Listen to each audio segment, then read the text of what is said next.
रहमान अज़ीम पाकिस्तानी भाइयों, बहनों, बेटों और बेटियों, अस्सलामुअलैकुम।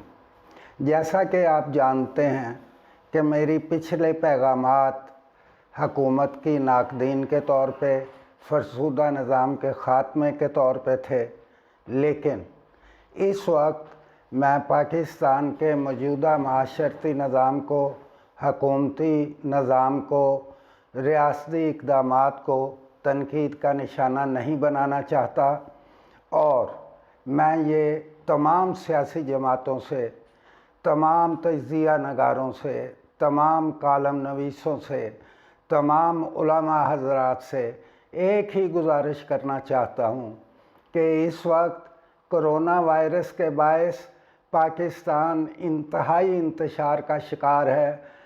इसलिए हम सबको मिलकर कोरोना वायरस का मुकाबला करना है, इससे लड़ना है, इससे जंग करनी है, इसे शिकस्त देनी है। इसके लिए हमें हकूमत के साथ भरपूर तावन करना है, इत्तेहाद का मुज़ाहरा करना है, हकूमती इक़दामात को सपोर्ट करना है। उन्हें नाफज करने के लिए हम सबको अपनी अपनी सतह पर तावन करना है ताकि हकूमत इस मूज़ी मर्ज़ से पाकिस्तान के अवाम और रियासत को मुकम्मल तौर पर पाक कर सके। मेरी आपसे गुजारिश ये है कि हकूमती इत्तेहाद को यकीनी बनाएं। आपके सियासी इख्तलाफात होंगे, सियासी जंग बाद में लड़ेंगे। इस वक्त सिर्फ़ एक जंग पाकिस्तान में जारी है, वो कोरोना वायरस है। कोरोना वायरस से हमें लड़ना है। हमें कोरोना वायरस से हैरेसमेंट की तरफ नहीं जाना, हमें कोरोना वायरस से डरना नहीं है। इंशाअल्लाह ताला हम अपने इत्तेहाद से, अपने तावन से, अपने बाहमी मेल जोल को दूर रखते हुए हमने इस मूज़ी मर्ज़ को, जानलेवा मर्ज़ को, फैलने वाली तकलीफ़ को हमेशा हमेशा के लिए पाकिस्तान से दफन करना, दूर भगाना है। इसके लिए आप पे, मुझ पे, तमाम पाकिस्तानियों पे लाज़म है कि हम हकूमती इक़दामात को भरपूर सपोर्ट करें, हकूमत के साथ तावन करें, हकूमत की हदायत पर अमल करें। हमें चाहिए कि हर 1 मिनट के बाद, मैं 20 सेकंड की नहीं बात करता, 1 मिनट के बाद अपने हाथों को साबुन से धोया करें। हमें ये चाहिए कि हम आपस में 6, 7, 10 फुट के फासले तक अपना फासला कायम रखें, एक दूसरे के करीब आने से गुरेज करें, हाथ मिलाने से गुरेज करें, मास्क पहने।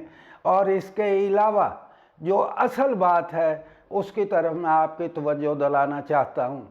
हमें हर किस्म के इज्तिमाआत से, चाहे वो शादी का हो, चाहे वो मर्ग का हो, जैसे नमाज जनाजा पढ़नी है, हमें हर एक से इस तरह गुरेज करना चाहिए कम से कम अफराद की मौजूदगी में हम अपने ये फ़राइज़ अदा कर सकें, अपने घरों में नमाज अदा कर सकें। मैं उलमा की बात में नहीं पढ़ना चाहता कि मसाजिद में अज़ान होनी चाहिए, नहीं होनी चाहिए।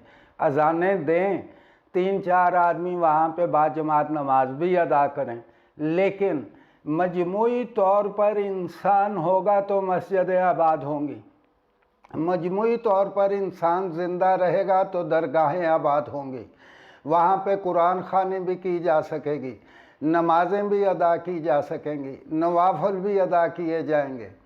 अगर इंसान ही ना कायम हुआ, इंसान ही ना ज़िंदा रहा, तो ये जो 4 दीवारियाँ होंगी ये सुनसान हो जाएंगी, ये वीरान हो जाएंगी।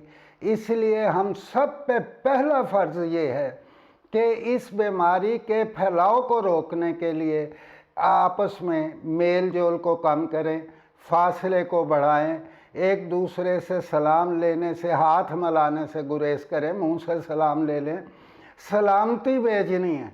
इंशाअल्लाह ताला जैसे ही हम इस जंग से निकल जाएंगे, कामयाब हो जाएंगे, कोरोना वायरस को शिकस्त दे देंगे, हम माजी की तरह जमातें भी होंगी, दरगाहें भी आबाद होंगी, आपके अकायद भी चलेंगे, आपके नज़रियात भी चलेंगे।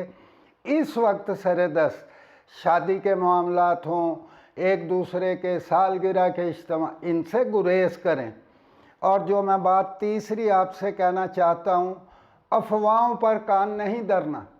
ہم لوگ حکومت کو بلا وجہ تنقید کا نشانہ نہ بنائیں کہ انہوں نے پہلے درست نہیں کیا، تفتان سے جو زائرین آئے اس سے یہ مسئلہ بھائی یہ مسئلہ پیدا ہو چکا ہے، اس مسئلے کو اب ہم نے حل کرنا ہے، اس بیماری سے ہم نے اب لڑنا ہے، اس بیماری کو ہم نے شکست دینی ہے، ہر حالت میں شکست دینی ہے۔ اور آخری بات جو میں آپ سے کہتا ہوں، اپنے اپنے محلوں میں، اپنے اپنے علاقوں میں جو لوگ ایسے جو بیچارے دیہڑی دار تھے، جو ڈیلی ویجز کے لوگ تھے، جو مزدور تھے، جو محنت کش تھے، جو رکشہ چلاتے تھے، جو جھاڑو دیتے تھے، جن کے ہاں روٹی نہیں ہے، اپنی روٹی کا نصف کر لیں۔ یہی اللہ کا دستور ہے، یہی میرے نبی کریم صلی اللہ علیہ وسلم کا پیغام ہے کہ ایک روٹی آپ کے پاس ہے، آدھی روٹی اپنی اس آدمی کو دے دیں جو بھوکا ہے، جس کے پاس وسائل نہیں ہیں۔ آپ آدھی روٹی میں گزارا کر لیں، انشاءاللہ میرے اللہ نے چاہا تو یہ وقت گزر جائے گا، لیکن آپ کی یادیں اللہ کے ہاں بھی رہیں گی اور معاشرے میں بھی رہیں گی۔ اللہ ہم سب کا حامی و ناصر ہو۔